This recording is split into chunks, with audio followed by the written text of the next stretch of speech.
Hey, what's up guys? I'm Shaney. Welcome back to my channel, a place where you can find all things minimalism, self-development and lifestyle. This week I'm going to be discussing how you can sleep like a pro, how to get more sleep in less hours. I feel like this is such an important topic because sleep really just affects us as humans so much, from weight management to mood swings, appetite to emotional stability. Getting good sleep and feeling rested should be a top priority for all human beings. All of the tips I'm going to be discussing with you today are mostly from Shawn Stevenson's book, Sleep Better. I read this book at the beginning of this year because I was really struggling with my sleep. I was getting up at 7 and I was struggling with it. I was waking up, I wasn't feeling rested even though I'd slept 10 hours. I just wasn't really having a good time with my energy. I've implemented a few of these tips and now I can get up at 5 a.m. and I go straight to the gym. I do genuinely find that these tips have helped me so much and I really wanted to share them with you guys. But I'm just going to share a few of his quick and easy win tips just to see if this can help you. So tip number 1 I'm going to be sharing with you today is cutting out blue lights approximately 90 minutes before you decide to go to sleep. Now, when I say blue lights, what I actually mean is anything electronic. The laptop, phone, TV, iPad, anything electrical, they all emit blue lights from their screen. The blue light is not what our brains need to be seeing before we need to go to bed. Now, the reason for this is that blue light stimulates the production of cortisol. Cortisol stimulates our body to wake up. Based on our circadian rhythm, which for those of you who don't know is basically the natural clock that our body has. Our body produces certain hormones at certain times and then dips them off at certain times. It's basically like the clock that our whole system runs on, and it runs a tight ship. But things like blue light can manipulate this rhythm and this clock slightly. Naturally, our bodies will produce more cortisol. I can't say that word. Naturally, our bodies will produce more cortisol in the morning so that our bodies are able to get up. It tells our bodies that it's time to wake up, the day is here, let's get going. So it stimulates you, it makes you alert, it makes you awake. In the afternoon, naturally our cortisol production dips off because our body's starting to become less stimulated, so we can get ready for a restful state, ready for a nice night's sleep.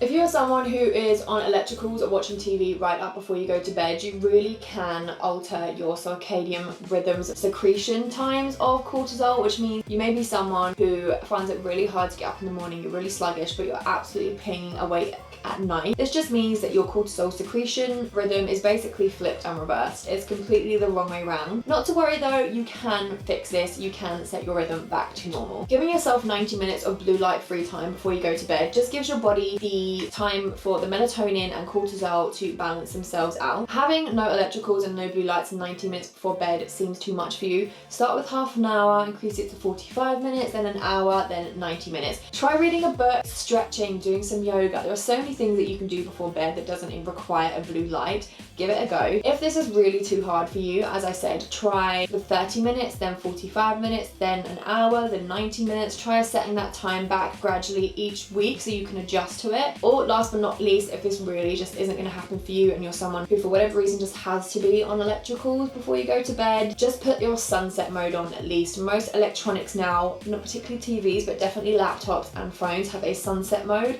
And what that means is it increases the warmth of your screen, so your screen looks more orange rather than blue tinted. Not as good as not being on it at all would, but it definitely is an improvement. So if that's something that can work for you, then definitely try it. Tip number 2 is to have a caffeine curfew. Now, none of us are strangers to caffeine, and we are all aware that caffeine stimulates the nervous system to make us feel more awake and more responsive. One of the ways that caffeine actually works is by sitting in our adenosine receptors. Adenosine, once at a certain level within the body, actually tells our body that it's time to sleep and switch some processes off. So it's telling our body that it's time to come down to a restful state. The problem with caffeine sitting in our adenosine receptors is that it does not tell our body that it's time to start resting and coming down to a more relaxed and peaceful state. So what our body does is it continues producing adenosine, but this adenosine isn't sitting in the receptors because caffeine is, which means our body should be really tired because there's such an abundance of adenosine in our body. But because caffeine is sitting there, our body doesn't realize that we're tired. So actually, we're internally very tired, but we just don't realize it. Additionally, caffeine also stimulates the production of cortisol and adrenaline. They are two hormones you do not want flirting around your body body right before you go to bed. They're the complete opposite of restful sleep. They're all about let's get up, let's go, let's get things done. Another interesting thing about caffeine is that it actually has a half-life. Now, for those of you who don't know what a half-life is, it basically means, let's say for example you have 200 milligrams of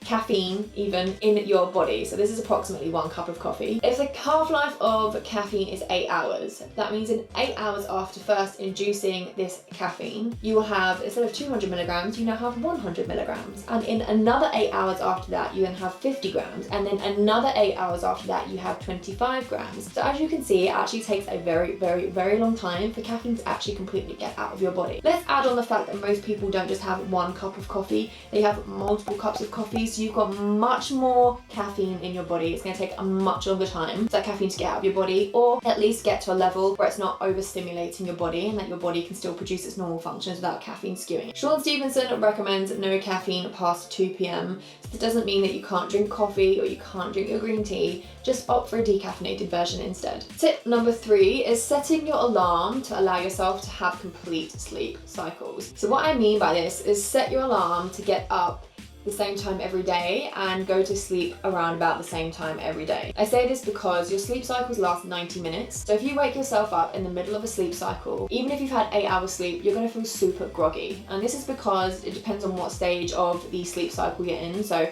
halfway through the sleep cycle, you might be in your deepest part of your sleep. If you try and wake yourself up into the deepest part of your sleep cycle, that's not gonna be a fun ride up to waking, and you're gonna feel really, really groggy and unrested. So bearing in mind that sleep cycles last 90 minutes, work out when you go to bed what time your alarm should be set. I say do the same time every day if you're asleep and you're awake, because otherwise you're gonna have to keep working out every single night. Tip number 4 is to keep the bedroom for bedroom activities. Humans are creatures of habit and habitat. Our brains are always looking for patterns that it can automate in our environment. This is so after a while, you don't have to consciously think about the action you're doing, your body just does it on auto. If you do lots of different things in your bedroom, like schoolwork, watching TV, stretching, doing emails, anything that basically isn't sleep, your body is going to start to anticipate that every time you go into the bedroom. Whatever activity it is that you do in your bedroom that isn't sleep, it's not creating a very good neuroassociation pathway to sleep. In fact, it's doing the complete opposite. Therefore, every time you go into your bedroom, your brain is going to light up in anticipation of these activities which are not sleep. So even if you have the best intentions to just go into your bedroom, get straight into bed and go to sleep, your body's not going to respond that way, unfortunately. So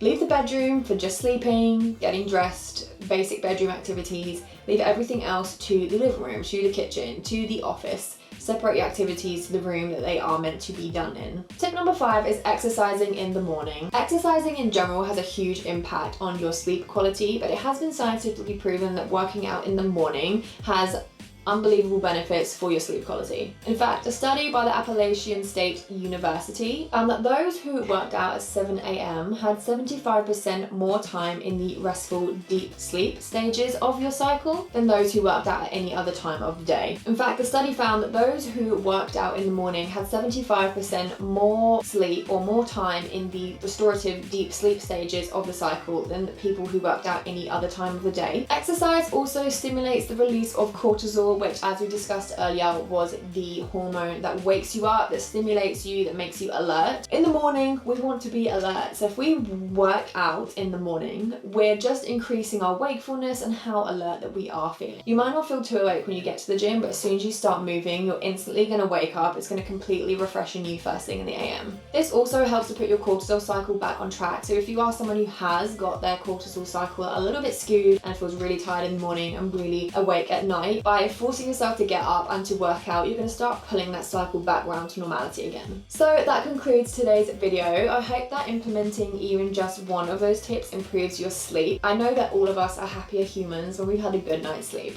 If you have any other sleep tips that help you sleep like a baby, please do put them in the comment section below. This channel is all about sharing information so that we can all benefit. Have a scroll of the comments, you never know, you may learn something new. If you enjoyed this video and want to see more related content, please subscribe. I post new videos every Sunday. You can also find me on Instagram at cheneyparsons, which I'll leave in the description box below if you want to have a look. Thank you for watching. I appreciate you all so much, and I will see you all next week.